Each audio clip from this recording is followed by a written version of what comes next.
Assalamualaikum warahmatullahi wabarakatuh. Apa kabar anak Umi yang soleh dan soleha? Semoga semua dalam keadaan yang sehat dan selalu dalam lindungan Allah. Amin ya robbal alamin. Dan tentunya yang utama, semoga anak-anak Umi yang ada di kelas 5 Umair selalu semangat dalam menjalani setiap kegiatan dan setiap aktivitasnya, terutama dalam mengikuti pembelajaran daring. Baiklah, setelah 1 minggu kemarin, kita tidak ada penjelasan materi karena kita mengerjakan PH dari tematik tema A. Alhamdulillah hari ini bertemu lagi dengan Umi Epi pada penjelasan materi tematik tema B. Jadi hari ini kita mulai masuk pada tematik tema B. Kita berganti buku menjadi tema B tentang udara bersih bagi kesehatan. Di sini Umi akan menjelaskan subtema 1, pembelajaran 1, 2, dan 3. Seperti biasa, sebelum Umi menjelaskan materinya, anak soleh dan soleha bisa mempersiapkan terlebih dahulu perlengkapan alat tulisnya, kemudian buku cetaknya. Dan untuk modul yang tema B akan segera menyusul dibagikan kembali ya nak. Pembelajaran 1, 2, dan 3, Bahasa Indonesia, PPKN, IPA, IPS, dan SBDP. Untuk bahasa Indonesia, menjelaskan, menentukan, dan mengelompokkan informasi penting pada teks. Untuk PPKN, menjelaskan makna tanggung jawab. Untuk IPA, menjelaskan dan membuat bagan cara kerja organ pernapasan hewan dan bagan cara kerja organ pernapasan manusia. Untuk IPS, mengidentifikasi jenis-jenis usaha dan kegiatan ekonomi. Dan yang terakhir, untuk SBDP, menjelaskan dan menyanyikan lagu tanda nada mayor dan minor. Pembelajaran pertama, bahasa Indonesia. Untuk menjelaskan suatu isi teks dapat dilakukan dengan mengajukan pertanyaan berkaitan dengan topik teks tersebut. Atau jika kalian ingin menjelaskan isi dari suatu teks, maka yang dapat kalian lakukan adalah dengan mengajukan pertanyaan yang berkaitan dengan apa topik dari teks yang kalian baca tersebut.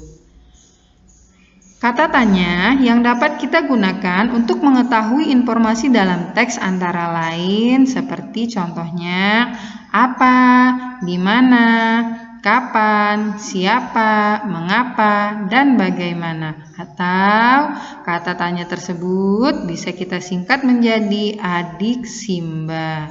Di mana untuk apa itu biasanya digunakan untuk menanyakan peristiwa, proses, benda, atau hal yang dijelaskan di dalam teks. Kemudian untuk di mana, jika di mana itu biasanya menanyakan tempat kejadiannya. Kapan itu digunakan untuk menanyakan waktu. Siapa untuk menanyakan orang atau tokohnya.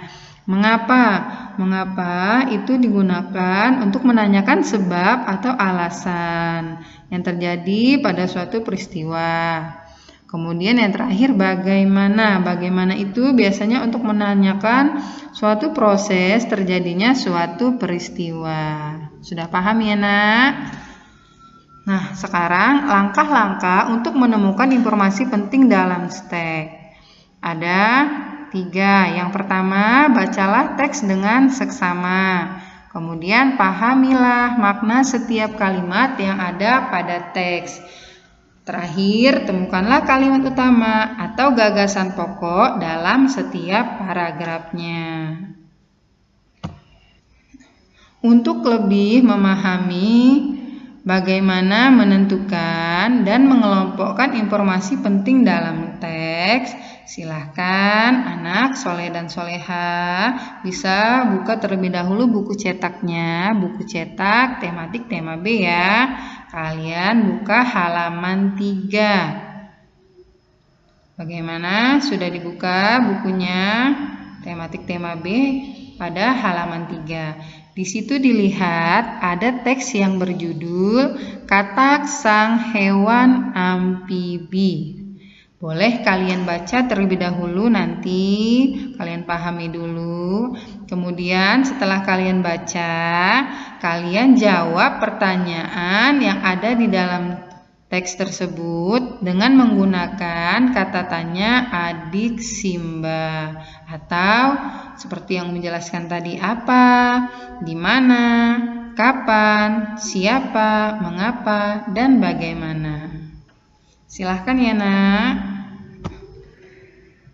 Materi selanjutnya PPKN, menjelaskan makna tanggung jawab. Apa itu tanggung jawab? Tanggung jawab adalah kesadaran diri manusia terhadap semua tingkah laku dan perbuatan yang disengaja ataupun tidak disengaja. Manfaat sikap tanggung jawab. Jadi dengan bertanggung jawab itu memiliki manfaat. Yang pertama, dihargai oleh orang lain. Yang kedua, jarang melakukan kesalahan. Yang ketiga, dapat dipercaya atau amanah. Yang keempat, mendorong kesuksesan. Jadi, jika kalian menjadi pribadi yang bertanggung jawab, maka akan banyak sekali manfaatnya. Contoh-contoh tanggung jawab. Yang pertama, tanggung jawab sebagai makhluk Tuhan. Kemudian tanggung jawab sebagai anak, tanggung jawab sebagai siswa, tanggung jawab sebagai anggota masyarakat, dan tanggung jawab sebagai warga negara. Yang pertama, tanggung jawab sebagai makhluk Tuhan. Nah, Umi berikan contohnya. Jadi kita harus menaati peraturan dalam setiap agama kita masing-masing. Alhamdulillah, karena kita muslim, jadi kita bisa mengerjakan sholat, ya, mengaji, puasa, bersedekah, dan masih banyak yang lainnya. Tanggung jawab sebagai anak, contohnya kalian membantu kedua orang tua kalian, terus menjaga nama baik keluarga kalian, hormat dan patuh kepada kedua orang tua kalian. Tanggung jawab sebagai siswa, contohnya jika kalian sekolah, maka kalian harus memakai seragam, kemudian datang tepat waktu ke sekolah, mengerjakan piket di kelas, dan mengerjakan tugas ataupun pekerjaan rumah yang diberikan oleh Umi dan Abi di sekolah. Yang keempat, tanggung jawab sebagai anggota masyarakat. Contohnya, jika di tempat kalian tinggal mengadakan acara gotong royong atau kerja bakti, maka kalian sebagai anggota masyarakat yang baik ikut dalam berpartisipasi dalam kegiatan gotong royong dan kerja bakti membersihkan lingkungan. Yang kelima, terakhir, tanggung jawab sebagai warga negara. Nah, tanggung jawab sebagai warga negara contohnya adalah kalian ikut menjaga persatuan dan kesatuan kita bangsa Indonesia, dan tentunya menjaga nama baik Indonesia. Pembelajaran selanjutnya, ilmu pengetahuan alam. Menjelaskan dan membuat bagan cara kerja organ pernapasan hewan dan bagan cara kerja organ pernapasan manusia. Di sini ada contoh organ pernapasan pada hewan vertebrata dan invertebrata. Di tema A kemarin sudah dijelaskan ya tentang hewan vertebrata dan hewan invertebrata. Hewan vertebrata adalah hewan yang bertulang belakang, sedangkan invertebrata adalah hewan yang tidak bertulang belakang. Di sini pada hewan vertebrata diambil salah satu contohnya yaitu burung. Dilihat burung bernapas dengan paru-paru. Dilihat bagaimana caranya udara masuk ke dalam paru-paru burung. Kemudian pada hewan invertebrata di sini diambil salah satu contohnya pada hewan serangga yaitu belalang.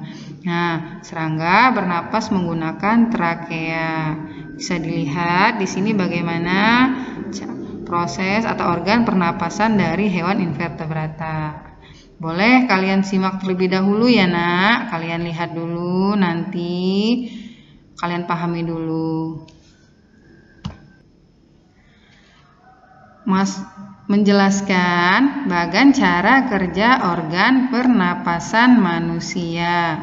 Nah, sistem pernapasan pada manusia ada organ-organ pernapasan, ada proses pernapasan, dan ada gangguan pada sistem pernapasan. Bisa dilihat di sini organ-organ pernapasan manusia apa saja. Ada hidung, tenggorokan, paru-paru, kemudian ada batang tenggorokan, pangkal tenggorokan, cabang tenggorokan, dan di dalam paru-paru ada alveoli atau tempat terjadinya pertukaran gas O2 dan CO2 atau oksigen dan karbon dioksida. Nah, proses pernapasan terdiri dari inspirasi dan ekspirasi. Inspirasi ini adalah proses kita saat menghirup udara atau udara masuk ke dalam paru-paru. Kalau ekspirasi adalah saat kita menghembuskan nafas atau menghembuskan udara atau udara keluar dari paru-paru. Gangguan pada sistem pencernaan, contohnya ada emfisema, kemudian ada penyakit asma, ada kanker paru-paru, ada tuberkulosis atau TBC, bronkitis, dan influenza. Nah, lihat di sini proses pernapasan manusia. Yang pertama, inspirasi. Inspirasi terjadi ketika udara dihirup melalui rongga hidung dan masuk ke dalam tubuh. Nah, ketika kita melakukan inspirasi, diafragma otot dada berkontraksi. Nah, volum rongga dada membesar, paru-paru mengembang, dan udara masuk ke paru-paru karena kita memasukkan udara ke dalam tubuh. Atau bisa dilihat pada bagannya di sini, bagaimana saat kita menghirup udara masuk ke dalam paru-paru. Dilihat bagannya di sini ya nak. Sekarang untuk proses ekspirasi. Pernapasan ekspirasi atau yang disebut juga biasanya dengan ekshalasi itu melepaskan karbon dioksida dari dalam tubuh keluar atau saat kita menghembuskan udara. Ketika melakukan ekspirasi, diafragma dan otot dada itu berelaksasi. Kalau inspirasi tadi dia berkontraksi. Nah, kalau untuk ekspirasi, diafragma dan otot dadanya berelaksasi. Volume rongga dada kembali normal karena udara telah keluar dari paru-paru. Dilihat di sini bagian dari pernapasan secara ekspirasi atau saat kita menghembuskan napas. Pembelajaran selanjutnya ilmu pengetahuan sosial, mengidentifikasi jenis-jenis usaha dan kegiatan ekonomi. Bentang alam di Indonesia terdiri atas pegunungan, dataran tinggi, gunung, dan juga lautan. Nah, upaya manusia untuk memenuhi kebutuhan hidupnya itu disebut dengan kegiatan ekonomi. Jadi kita sering mendengar apa itu kegiatan ekonomi. Jadi kegiatan ekonomi adalah upaya manusia untuk memenuhi kebutuhan hidupnya. Di sini ada jenis-jenis usaha dalam bidang ekonomi, antara lain contohnya seperti pertanian, perkebunan, peternakan, perikanan, kehutanan, pertambangan, perindustrian, perdagangan, dan yang terakhir pelayanan jasa pariwisata. Baiklah, masuk ke pembelajaran yang terakhir yaitu SBDP. Tangga nada adalah urutan nada berjenjang dari tingkat terendah sampai tertinggi. Tangga nada biasanya terdiri dari dua jenis, yaitu tangga nada diatonis dan pentatonis. Tangga nada diatonis itu terbagi menjadi dua kelompok. Yang pertama, tangga nada diatonis mayor. Ciri-cirinya bersifat riang gembira, bersemangat. Terus biasanya diawali dan diakhiri nada do, tetapi tidak menutup kemungkinan juga bisa diawali dengan nada sol atau nada kelima dan nada mi atau nada ketiga dan diakhiri dengan nada pertama yaitu nada do. Yang kedua, tangga nada diatonis minor. Ciri-ciri tangga nada diatonis minor adalah lagunya biasanya bersifat sedih, kemudian kurang bersemangat, dan melodi lagu diawali dan diakhiri dengan nada la atau pada nada keenam. Tetapi tidak menutup kemungkinan juga dia bisa diawali juga dengan nada mi atau pada nada ketiga dan nada la dan diakhiri dengan nada la atau nada keenam. Nah, untuk lebih jelasnya, anak soleh dan soleha, kalian bisa membuka buku cetaknya kembali ya nak. Tema B dilihat pada halaman 11 sampai 12. Di situ bisa dilihat contoh lagu dari diatonis mayor dan diatonis minor. Jadi lagu yang bersemangat dan lagu yang kurang bersemangat. Nah, untuk penugasan hari ini, kalian kerjakan latihan soal yang sudah Umi berikan di sini ada 10 poin.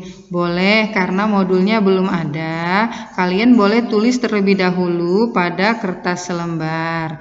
Kemudian nanti jika modulnya sudah datang, kalian tidak perlu menyalin lagi, tetapi cukup kalian tempelkan atau kalian staples pada modul. Baiklah, sekian materi yang bisa Umi sampaikan hari ini ya nak. Semoga ilmu yang Umi berikan dapat bermanfaat bagi anak soleh dan soleha. Selamat mengerjakan anak soleh dan soleha. Tetap semangat dalam menjalankan segala aktivitas hari ini. Dan semoga yang utama yang selalu kita doakan, semoga kita semua selalu dalam lindungan Allah Subhanahu wa Ta'ala. Amin ya Rabbal Alamin. Umi akhiri.